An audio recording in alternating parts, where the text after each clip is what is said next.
പൊന്നാനിയിൽ വീണ്ടും ലഹരിവേട്ട. 3 gram MDMA-യുമായി autorickshaw driver പിടിയിൽ. ലഹരിമരുന്ന് ഉപയോഗവും വിൽപ്പനയും തടയാനായി സംസ്ഥാന പോലീസ് മേധാവിയുടെ നിർദ്ദേശപ്രകാരം സംസ്ഥാന വ്യാപകമായി നടത്തുന്ന ഓപ്പറേഷൻ ഡി-ഹണ്ടിന്റെ ഭാഗമായി പൊന്നാനി പോലീസ് സ്റ്റേഷൻ പരിധിയിൽ നടത്തിയ പരിശോധനയിൽ 3 ഗ്രാം MDMA-യുമായാണ് ഓട്ടോ ഡ്രൈവർ പിടിയിലായത്. വെളിയങ്കോട് പഞ്ചിലകത്ത് വീട്ടിൽ സുഫൈലാണ് അറസ്റ്റിലായത്.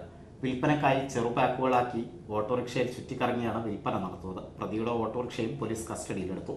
പ്രതി ബാംഗ്ലൂരിൽ നിന്നാണ് ലഹരിമരുന്ന് കൊണ്ടുവന്നത്. പൊന്നാനി പോലീസ് ഇൻസ്പെക്ടർ ജലീൽ കടുത്തടത്തിന്റെ നേതൃത്വത്തിൽ പൊന്നാനി പോലീസ് സബ് ഇൻസ്പെക്ടർമാരായ RU Arun, Anand, ASI Madhusoodanan, civil police ഓഫീസർമാരായ സജുകുമാർ, നാസർ, പ്രശാന്ത് കുമാർ, അനൂപ്, രഞ്ജിത്ത്, പെരുവടുപ്പ് സ്റ്റേഷനിലെ ഉദയകുമാർ, വിഷ്ണു, ജെറോം എന്നിവർ അടങ്ങിയ പ്രത്യേക അന്വേഷണ സംഘമാണ് ലഹരിമരുന്നും പ്രതിയെയും പിടികൂടിയത്. പ്രതിയിൽ നിന്നും ലഭിച്ച വിവരങ്ങളുടെ അടിസ്ഥാനത്തിൽ ലഹരിമരുന്നിന്റെ ഉറവിടത്തെക്കുറിച്ച് പോലീസ് അന്വേഷണം ഊർജിതമാക്കി.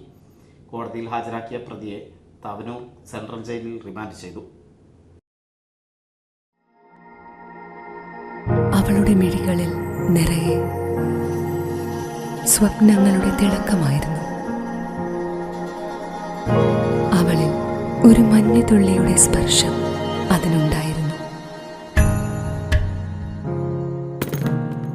ആ കനവുകൾക്ക് പനിനീർ പൂക്കളുടെ സുഗന്ധമായിരുന്നു.